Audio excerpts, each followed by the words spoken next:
Hey, is Wuthering Waves quietly turning into one of the most predatory gachas on the market? Are the days of free 5 stars, generous anniversary handouts, and trust in Kuro's goodwill already behind us? Are we watching a deliberate pivot in their revenue strategy where every patch feels like a calculated squeeze on player wallets? Today, we're going to break down whether this shift is paranoia or proof, and what it means for anyone still investing time and money into the game, especially free-to-play players. Yo, welcome back to the channel. Kamusta po sa inyong lahat? The question isn't whether Wuthering Waves is a good game. Of course it is. It has beautiful visuals, a smooth combat, a living open world, and the kind of fluid animations that make every other gacha look dated. The real question is whether Kuro Games is quietly moving into more predatory territory, and whether the community is too busy celebrating to notice. While we're at it, it's obvious that saving asteroids is no longer enough in order to get that new shiny limited 5-star. That's why clicking that loot bar link in my description helps. With up to 21% in discounts, you can get an extra 10% by using my link, making it absolutely cheaper than in-game top-ups. Trusted by the community for safe and timely delivery. Loot Bar is the only top-up service that lets you gain the discounts without giving away your password through their do-it-yourself top-up on mobile. So yeah, go check it out. Click the link in my description for an extra 10% discount because the numbers don't lie. In version 1, Wuthering Waves handed out more than 150 free pulls. That level of generosity set expectations, and players assumed Kuro would stick to it. But since then, the numbers have been sliding. Septimon dropped by about 25 pulls compared to Renacida. The anniversary barely added 10 more than a regular patch. And in version 2.5, we saw the lowest free pull count in the game's history. 75 in total. And that's including weapon banners. For limited characters, that means less than 70 pulls per patch. Revenue-wise, this is genius. Fewer free rolls mean more players dip into wallets. But for players, it's a slow squeeze, the kind you don't feel until it's too late. Maybe, perhaps it's just how short version 2.5 was. Perhaps it's the fact that 2.5 only ran for a month.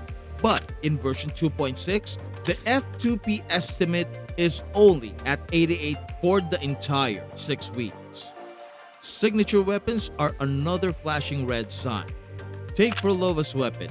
It didn't just outperform standard options, it demolished them. A 40% increase compared to 5-star standards, and closer to 60% if you factor in realistic 4-star alternatives. This isn't balance. This is intentional pressure to spend. It's a clear, revenue-driven strategy. Create an undeniable performance gap so that players who want to stay competitive have no choice but to pull. It's not about offering options anymore, it's about engineering FOMO to drive sales. And don't forget the new Battle Pass weapons. They are designed mostly to be usable only by specific units, especially those that scale off heavy attack damage. But the biggest moneymaker in Kuro's new playbook seems to be the niche supports. Every new DPS comes bundled with a tailor-made support who's 20 to 30% better than any 4-star alternative. These aren't flexible units you can slot into multiple teams. They're hyper-specialized investments that force players into a cycle of chasing both the DPS and their perfect partner. In revenue terms, this is brilliant. Instead of just pulling for one character, now you feel compelled to pull for 2. But from a player perspective, though it's predatory, it's the same strategy mobile game publishers have used for years. Create dependency chains that keep players spending. And I'm talking about you-know-who. And Augusta. And if that wasn't enough, there's the 4-star drought. Almost a full year without a new 4-star isn't just bad for variety. It's deliberate. 4 stars are traditionally the free-to-play cushion in gacha economies, a way to keep non-spenders engaged. By freezing that pipeline, Kuro puts more pressure on 5-star investments, shifting the economy towards higher spending brackets. Even upcoming content hints at this shift. Version 2.6 and 2.7 are bringing in more endgame requirements. For a game barely a year and a half old, there's an aggressive push to focus on new characters to defeat endgame. From a revenue standpoint, it's brilliant, of course. More new teams means more characters, more weapons, and more resources that players feel pressured to invest in.